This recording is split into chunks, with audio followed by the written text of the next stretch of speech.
Film diawali dengan diperlihatkannya sebuah kerajaan yang dipimpin oleh Qasim yang masih di bawah kekuasaan Istana Pusat. Dia memerintahkan kepada seluruh bawahannya termasuk para gubernur untuk hadir dalam suatu pertemuan.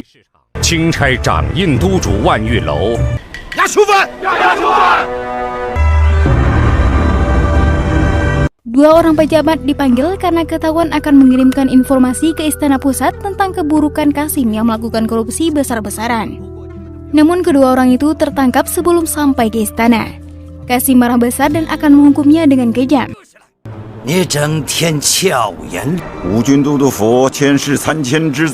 Namun pada saat Qasim akan menghukumnya, tiba-tiba muncul 3 pendekar menolong mereka yang dipimpin oleh pendekar sakti yang bernama Zawan.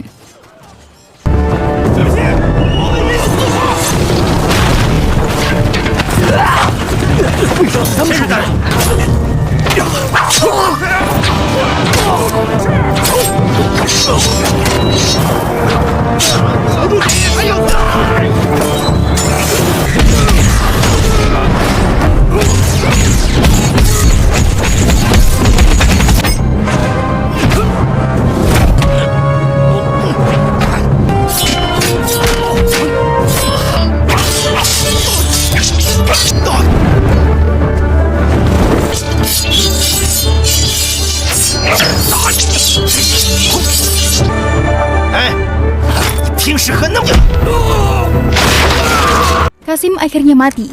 3 pejabat jujur berterima kasih kepada Zawan dan 2 temannya. Zawan adalah seorang rakyat biasa namun kesaktiannya luar biasa. Dia mempunyai misi untuk menegakkan keadilan dan menumpas kezaliman, apalagi yang dilakukan oleh para pejabat istana. Tidak peduli seberapa tangguh musuhnya, Zawan akan menghukum mereka. Para pejabat korup bawahan Qasim yang tersisa bersembunyi di suatu tempat yang dijaga ketat oleh ratusan pengawalnya, karena ditakutkan Zawan akan datang membasmi mereka.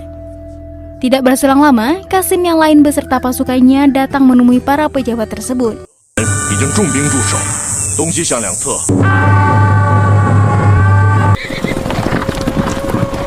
Dia bernama Qasim Yu, seorang Qasim yang berilmu tinggi. Tujuan kedatangannya hanya untuk memastikan keselamatan para pejabat itu dan memarahinya karena telah jadi pengecut dengan bersembunyi di tempat terpencil. Qasim Yu mengambil alih tugas Qasim sebelumnya untuk mencari jawaban dan menghabisinya.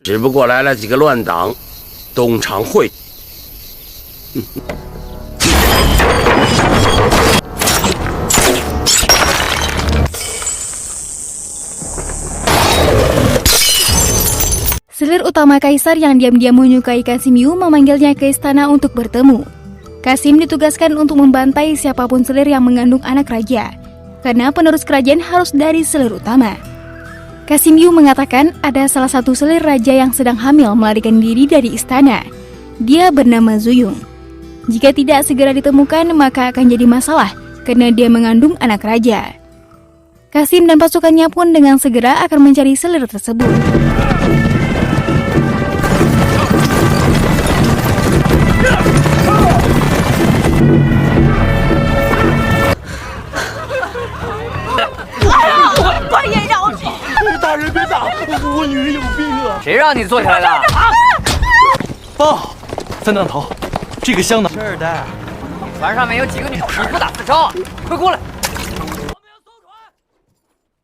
Salah satu bawahan Qasim Yu yang bernama Sam Kuang memeriksa semua wanita yang datang memasuki wilayahnya. Kemudian prajuritnya menyeret salah satu wanita yang berada di dalam perahu. Setelah diselidiki, ternyata dialah selir yang selama ini dicari.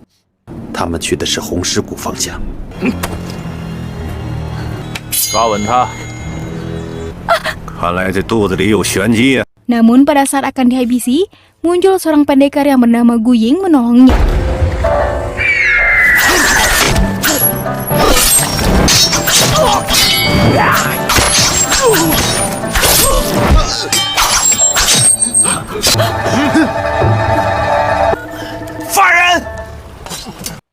Gu Ying akhirnya berhasil mengalahkan Sam Kuang, dan Zawan tidak mengambil tindakan apapun karena dirasa Gu Ying telah melakukan hal baik.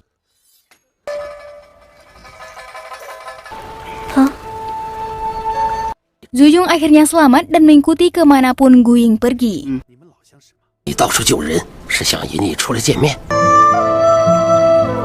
良辰美景。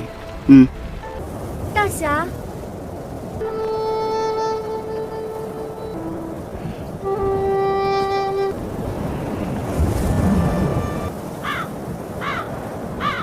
Kasim Yu dan pasukannya mulai bergerak ke arah barat untuk mencari Zuyung.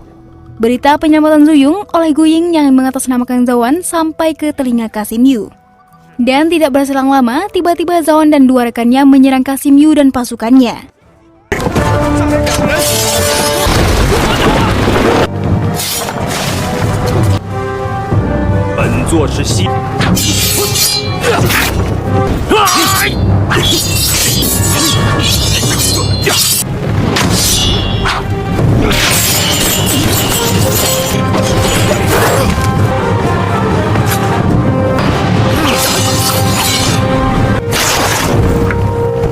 Dua pendekar tersudutkan karena kesaktian pendekar bertopeng yang bernama Majin.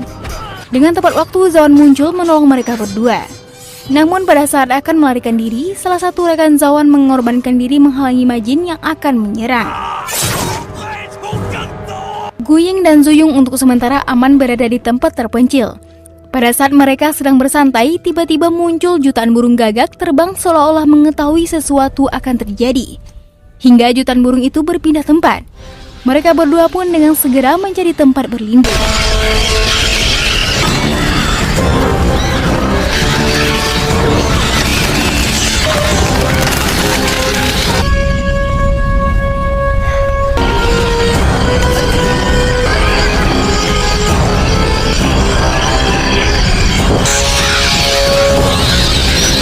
Mereka berdua melanjutkan lagi perjalanannya hingga sampai di salah satu penginapan. Masyarakat setempat telah mengetahui bahwa badai pasir hitam akan segera tiba, dengan petanda jutaan burung gagak berpindah tempat. Pemilik tempat penginapan menyarankan kepada seluruh pengunjung untuk segera meninggalkan tempat ini, karena akan hancur oleh badai. Sebagian dari pengunjung meninggalkan tempat itu, namun sebagian lagi masih berada di sana yang kebanyakan para pendekar sakti, termasuk Gu Ying dan Zuyung, yang baru saja tiba. Dan tidak berselang lama, datang lagi sekelompok pendekar memasuki tempat itu. Mereka ternyata prajurit dari pasukan Kasim Yu yang sedang menyamar. Gu Ying yang mengetahui segera pergi dari tempat itu dan mengintip dari luar. Dan benar saja, mereka mencari seorang wanita yang sedang hamil. Namun tiba-tiba para pendekar bertato menertawakan mereka dan menyerangnya yang membuat pemimpin prajurit tersebut marah. 女主人说，一进关就碰上你。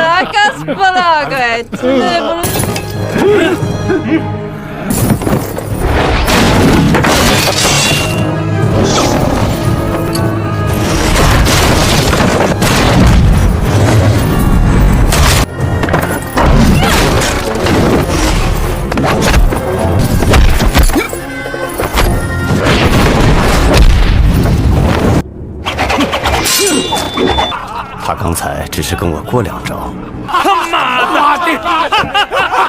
Gu Ying dan Zuyung yang masih berada di luar melihat salah seorang memaksa kepada pelayan untuk memasukkan racun ke dalam minuman para pendekar bertato. Namun sayang, mereka berdua ketahuan. Gu Ying yang sudah mengetahui tempat itu berhasil melarikan diri dengan memasuki ruangan bawah tanah untuk bersembunyi. Seluruh pasukan pun disebar untuk mencari mereka berdua.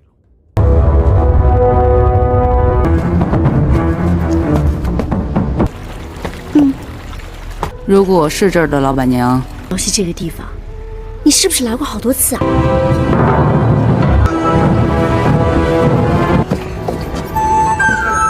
主立即下令，不能再放人。把那边的军营打开，让他们进。 Komandan dan pasukannya sedang menunggu reaksi dari racun yang diberikan kepada para pendekar bertato.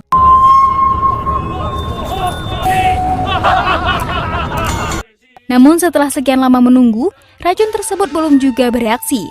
Malah dari salah satu prajurit yang keracunan. Dan ternyata para pendekar bertato sudah mengetahui tentang racunnya dan mempunyai obat penawarnya.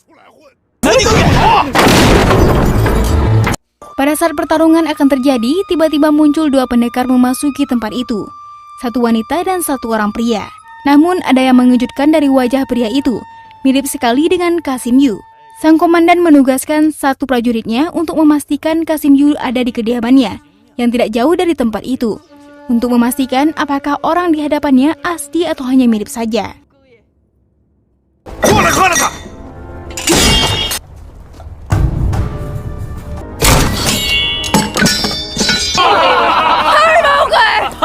Zawan yang berhasil menyusup ke penginapan Kasim Yu masih mengamati dari kejauhan. Terlihat sekelompok orang membawa batu prasasti. Namun tiba-tiba salah satu dari pelayan dihabisi oleh pendekar bertopeng karena dia terlihat memakai sepatu milik Zawan yang dibuang. 是天罗地网，人家用一双是引蛇出。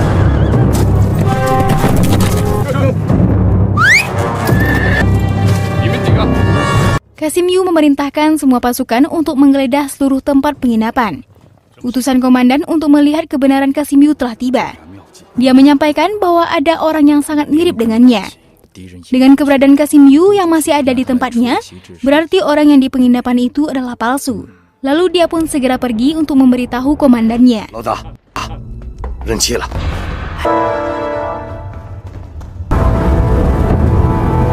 叫他风里刀。 Kedatangan para pendekar di penginapan yang akan dihantam oleh badai besar ternyata ada tujuannya. Mereka semua mencari harta karun di sebuah istana yang tertimbun oleh pasir, dan hanya badai pasir hitam yang mampu mengangkat timbunan tersebut. Sedangkan badainya hanya muncul 60 tahun sekali. 我的手下哈刚同嘎着，古城里面有很多迷宫，我们就能找到皇宫里的宝藏。 Pemilik penginapan mengatakan bahwa Feng Li sangat mirip dengan Kasim Yu. Dan untuk membuktikannya, Feng Li mendatangi kediaman komandan dengan berpura-pura menjadi Kasim Yu. Jika benar, maka akan sangat bermanfaat untuk mengelabui mereka. 我一个人去， 就等大人给一个指示， 有事吗？讲。 完全 什么赎罪啊？啊！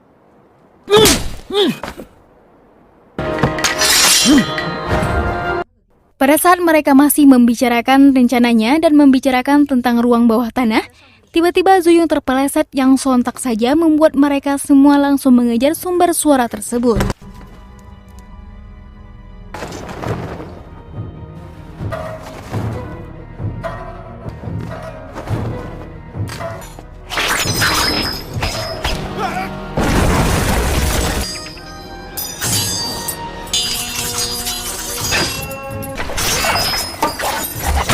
Utusan komandan yang bernama Yeju telah kembali yang kebetulan berpapasan dengan Feng Li.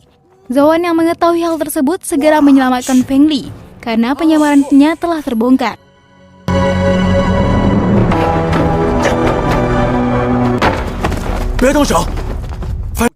Zawan pun menjelaskan semuanya termasuk misinya yang selama ini dia lakukan. Dan kini mereka semua akhirnya bersatu di bawah pimpinan Zawan. Lalu disusunlah rencana dan strategi termasuk penyamaran Feng Li yang akan diteruskan dengan penyamaran sebagai Kasim Yu.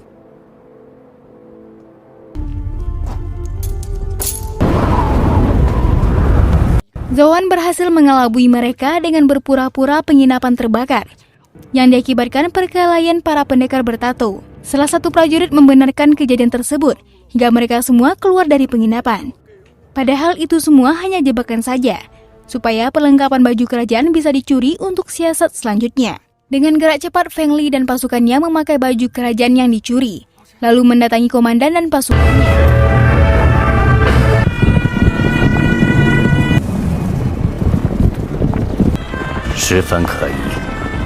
Mereka berhasil mengelabuinya, seolah-olah dia adalah Kasim Yu yang asli. Siasat yang kedua pun dilakukan oleh pasukan panah. Namun kali ini mereka akan menyangka bahwa penyerangan ini dilakukan oleh pasukan Kasim palsu, karena seseorang mengabarkan bahwa baju kerajaan telah dicuri. Dan tidak berselang lama, pasukan Kasim yang asli pun tiba. Yang otomatis komandan dan pasukannya menyerang mereka dan terjadilah pertempuran adu domba antar pasukan yang sama.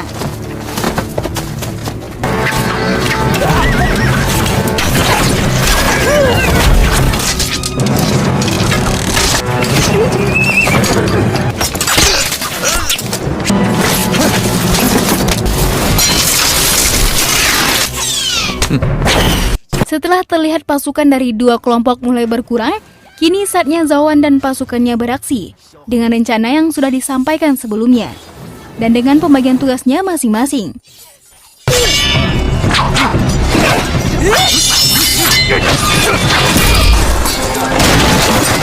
Semua pasukan dan para petinggi Qasim Yu telah tewas. Yang tersisa hanya tinggal dia seorang. Kini saatnya Zawan bertempur dengan Qasim Yu yang sama-sama memiliki ilmu yang tinggi.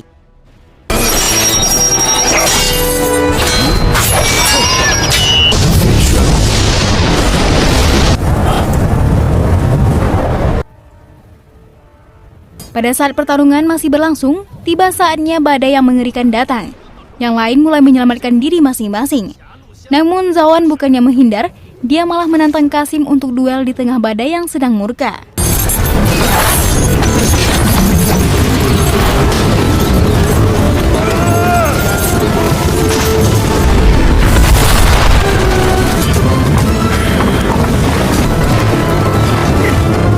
Singkat cerita, badai akhirnya hilang. Para pendekar pun selamat dengan bersembunyi di ruang bawah tanah. Namun Qasim dan Zawan belum ditemukan. Pada saat sedang mencari dengan melihat-lihat sekitar, tiba-tiba Feng Li melihat cahaya besar. Lalu mereka semua menghampiri cahaya tersebut. Dan ternyata cahaya besar itu adalah harta karun yang selama ini dicari oleh semua orang. Sebuah istana yang tertimbun oleh pasir ratusan tahun yang lalu, yang di dalamnya terdapat emas dalam jumlah yang sangat besar. Zawan dan Qasim ternyata terdampar di istana tersebut, dan tidak lama kemudian muncul Gu Ying dan yang lainnya. Mereka senang karena melihat Zawan masih hidup, dan mereka pun meneruskan lagi pertarungannya. 还敢帮我？这是口蜜腹剑，自己拿自己那份儿，哎，想清楚没有？这不是走错路了？不会， Semuanya terkejut, ternyata Zhu Yong adalah seorang pengkhianat. Dia mata-mata kepercayaan Qasim yang sudah direncanakan dari awal. Zhu Yong adalah seorang pendekar sakti yang sengaja menyamar atas perintah Qasim. Tujuannya hanya satu, yaitu mendapatkan semua harta karunia dan menghabisi Zawan. 这是什么？很锋利，那个女人布了陷阱。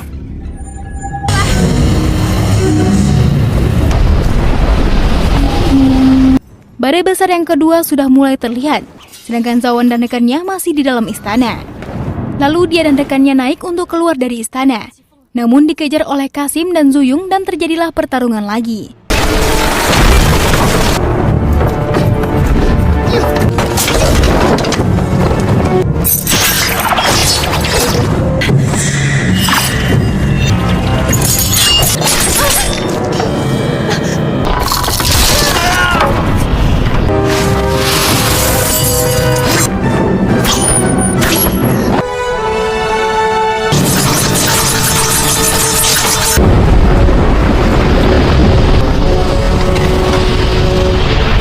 Zawan akhirnya selamat, dia sadar dari pingsannya.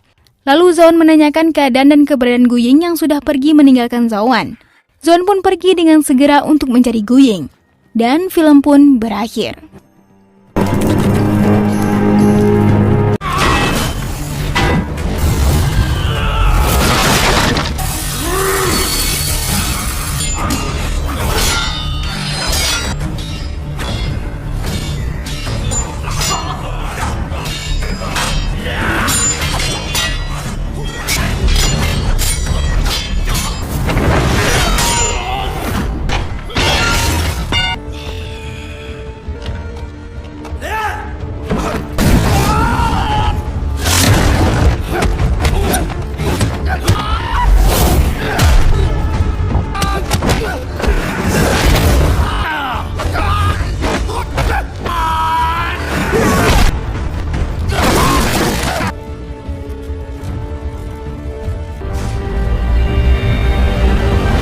身份係明朝一名錦衣衛，效忠朝廷，孝順良。之後離開我嘅族人，離開桃源村，被徵召為朝廷。 Berlanjut di saat He Ying terjatuh dari sebuah jembatan. Beberapa kepolisian pun melakukan pencarian mengenai keberadaannya.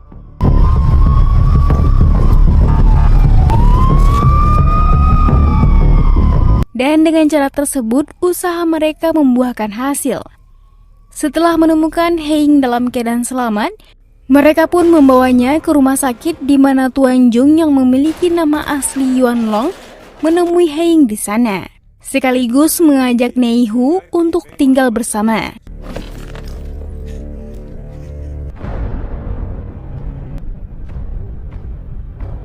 Beberapa hari kemudian, Yuan Long yang saat ini sedang merawat Heiying, ia pun menceritakan tentang pembantaian terhadap desa asalnya, di mana seluruh desa tersebut meninggal dalam keadaan tragis, termasuk juga ibu kandungnya sendiri.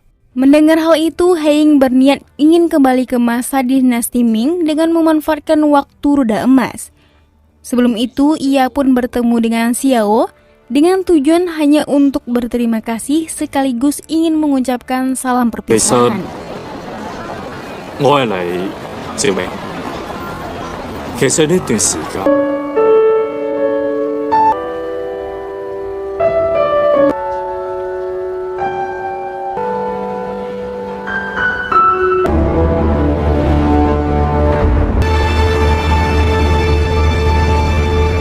Esok harinya mereka berdua pergi ke sebuah tempat di mana waktu roda emas itu berada. Dan untuk Neihu sendiri memutuskan untuk menyusul mereka.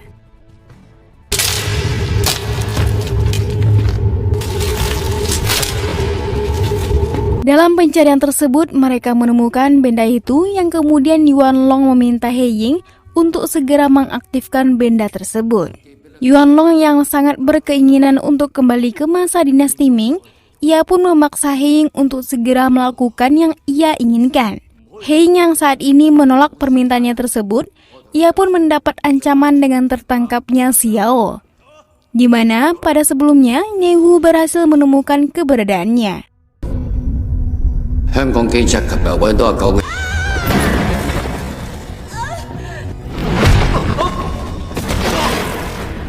冇一槍打死。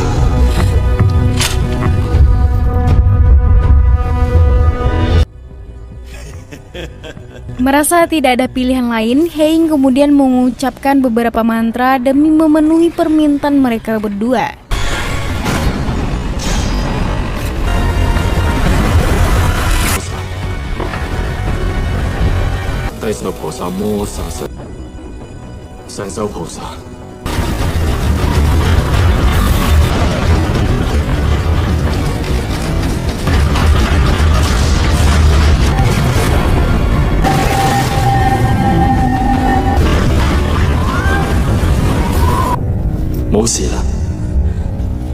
Dengan keadaan tertutupnya tempat itu, Heiying pun mencari cara untuk keluar dari sana.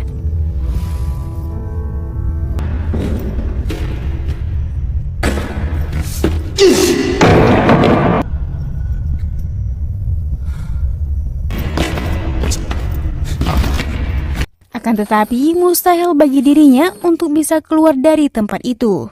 Di saat itu juga, Heiying terpikirkan dengan sebuah rencana untuk menggagalkan tragedi pembantaian yang terjadi di desa asalnya. Yang kemudian, Heiying dan Xiao memutuskan untuk kembali ke masa lalunya yang sekaligus menyelamatkan mereka dari tempat itu.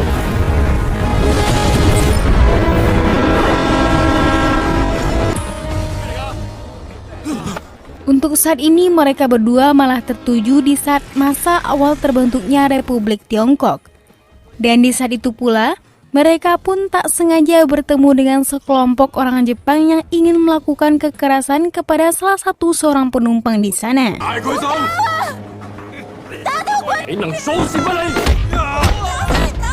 Heiying yang sangat tidak menyukai penjahat, ia pun menghajar orang tersebut dengan memanfaatkan Xiao yang berada tepat di hadapannya.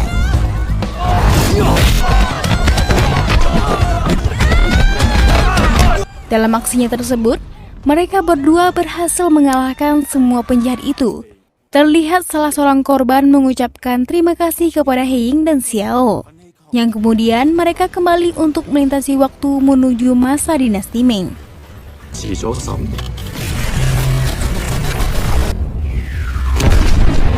Tak lama kemudian, Heiying mendarat di sebuah tempat.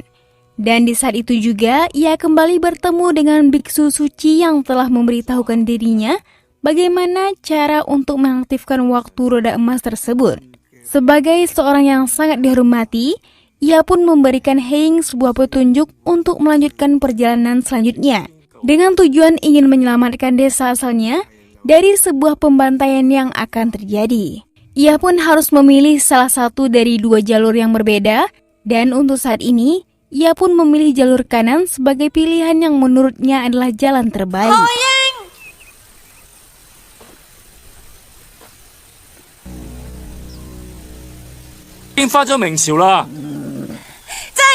Seketika itu juga, ia pun melanjutkan perjalanannya bersama Xiao untuk menuju ke desa asalnya. Singkat cerita, tibalah mereka di desa itu, di mana pada saat itu adalah beberapa hari sebelum pembantaian itu terjadi.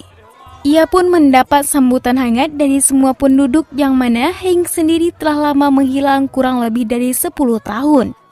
Terlihat ia pun bertemu dengan ibunya, dan tak hanya itu ia pun bertemu dengan salah seorang teman perempuannya yang bernama Jadi.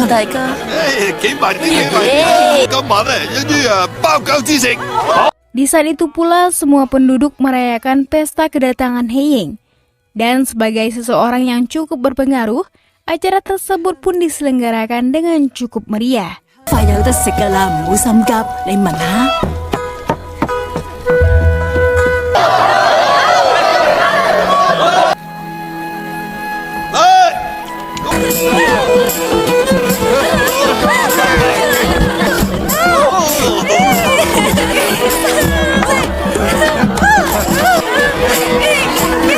Esok harinya, Heying yang saat ini bersama seorang penduduk, ia pun mengatakan kekhawatirannya atas pembantaian yang akan terjadi di desa mereka. Akan tetapi orang tersebut tidak mempercayai akan hal itu.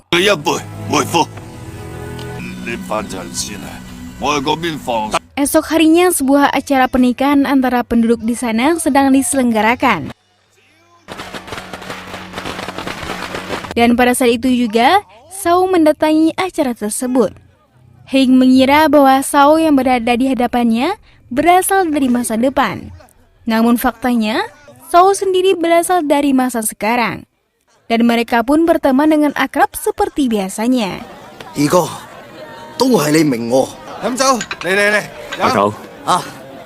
Xiao yang saat ini bersamanya, ia pun mengundang Heying untuk menghadiri sebuah acara yang akan diadakan di kediaman salah seorang pejabat pemerintah yang bernama Menteri Du. Heying yang berasal dari masa depan, ia pun mengetahui bahwa dalam acara tersebut Menteri Du akan meninggal dunia. Untuk saat ini, Heying berniat ingin menyelamatkan orang tersebut. Di sisi yang berbeda, Yuan Long yang ditemani Naihu mengadakan pertemuan dengan seorang jenderal Jepang yang bernama Hojo. Dalam pertemuan itu, Hojo meminta bantuan kepada Yuan Long untuk menumpas sebuah klan yang selama ini menjadi saingannya di Jepang. Dan dengan merasa sama-sama diuntungkan, ia pun menyetujui permintaannya tersebut, dan sekaligus menjadikan Jenderal Hojo sebagai sekutu dekatnya.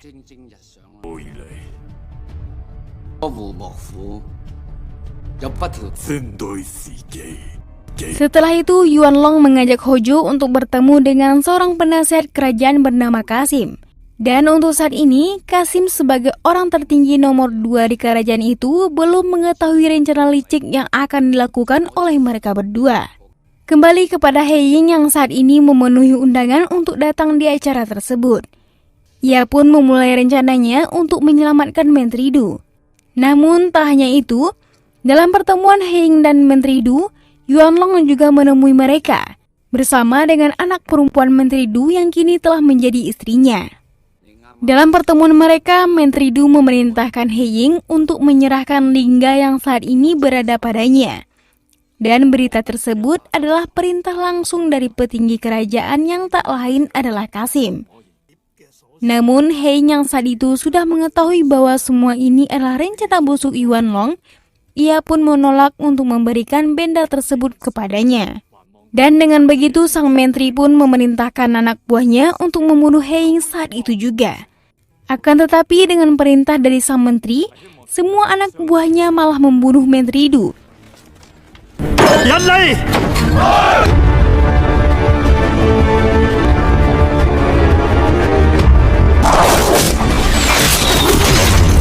dan tak lupa juga dengan anak perempuannya tersebut. Dari sinilah kita mengetahui bahwa Yuan Long yang telah merencanakan hal itu hanya demi mendapatkan semua keinginan pribadinya. 原來都係你做嘅，一直冤枉我。 你真係大膽。 Setelah itu Heng pergi dari sana dan ia pun mengetahui bahwa Yuan Long tidak akan berani untuk membunuhnya, di mana hanya Heng yang bisa mengaktifkan roda waktu emas tersebut. 係改變唔到歷史嘅。 就係 Di tempat yang berbeda, Sao tanpa sengaja bertemu dengan sahabatnya yang tak lain adalah Neihu. Terlihat di sana, Neihu sedang bersama Jenderal Hojo untuk mempersiapkan pembantaian ke desa tempat tinggalnya. Melihat Neihu bersekongkol dengan orang Jepang, Sao langsung menemuinya untuk memberikan ia pelajaran. Lady Hendai 已經同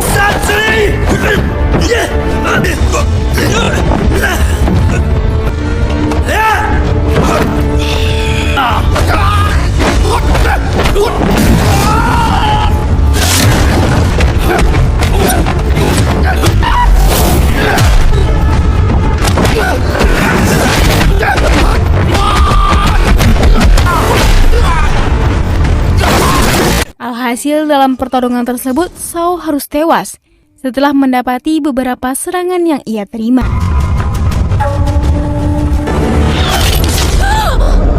Di tempat lain, anak buah Hojo berhasil memasuki desa itu, yang kemudian mereka langsung membantai seluruh penduduk yang berada di tempat tersebut.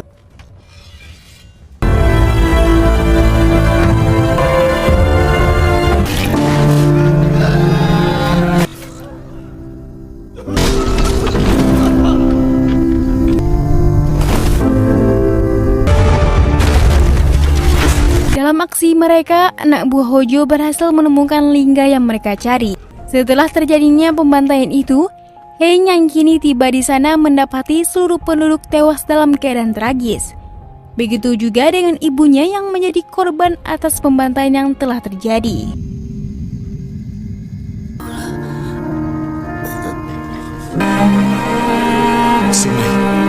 Namun beruntung, Xiao yang ada di sana pun selamat dari pembantaian yang terjadi di desa itu. 你估唔到我出呢？ 佢見到我同北橋一齊。 佢翻嚟救你哋一次。 Tak berselang lama, mereka berdua pun bergegas pergi untuk menemui Yuan Long di kerajaan dengan tujuan untuk merebut kembali lingga yang kini berada di tangannya. Singkat cerita, Heng yang saat ini tiba di kerajaan, ia pun bertemu dengan Yuan Long dan juga Kasim. Tak hanya itu, Jenderal Hojo yang ditemani Neihu juga menyambut kedatangannya tersebut. Dengan sangat percaya diri, Jenderal Hojo mengungkapkan bahwa dirinya lah yang membunuh Sao dan semua penduduk di desanya. Dengan perasaan marah dan sangat ingin membalaskan dendam keluarganya, ia pun menyerang Hojo dengan skill bertarung yang ia kuasai.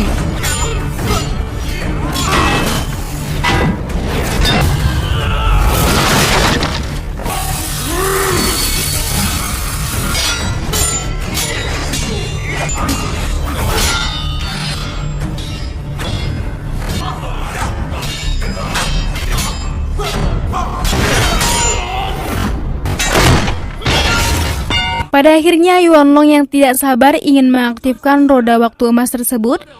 Ia pun membunuh Xiao saat itu juga demi mendapatkan waktu agar dirinya menjadi pemimpin tertinggi kerajaan dinasti Ming.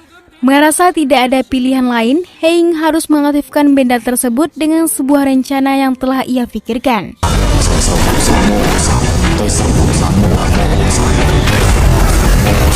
Di saat benda tersebut berhasil diaktifkan, Hojo berhasil memasuki benda tersebut dengan tujuan agar Yuan Long tidak melarikan diri. Heng yang juga berada di sana, ia pun memanfaatkan momen tersebut dengan mengeluarkan Yuan Long dari benda itu.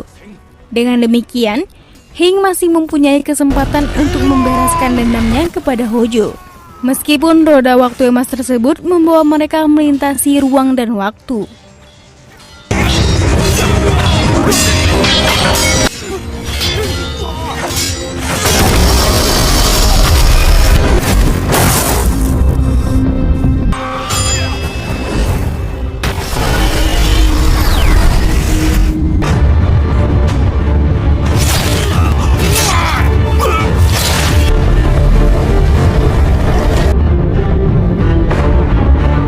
Beralih kepada Qasim yang kini telah mengetahui rencana busuk Yuanlong, ia pun menganggapnya sebagai pengkhianat kerajaan dan memerintahkan pasukan kerajaan untuk membunuhnya. Mendengar hal itu, Neihu yang juga haus akan pangkat untuk menjadi jenderal tertinggi, tanpa banyak tingkah Neihu membunuh Yuanlong menggunakan senjata di tangannya. Scene kembali kepada Heiying yang saat ini terjebak di dalam ruang dan waktu. Ia malah menghilang dan kembali lagi di saat ia bertemu dengan biksu suci. Namun pada saat itu, biksu tersebut pun mengatakan bahwa takdir tidak bisa dirubah oleh siapapun. Setelah itu kita dialihkan kepada Heiying yang saat ini memilih jalur kiri sebagai pilihan terbaik sekaligus pilihan terakhirnya. Yang kemudian ia berhasil kembali bertemu dengan Jenderal Hojo sekaligus membalaskan dendam atas kematian keluarganya. Dan film pun berakhir.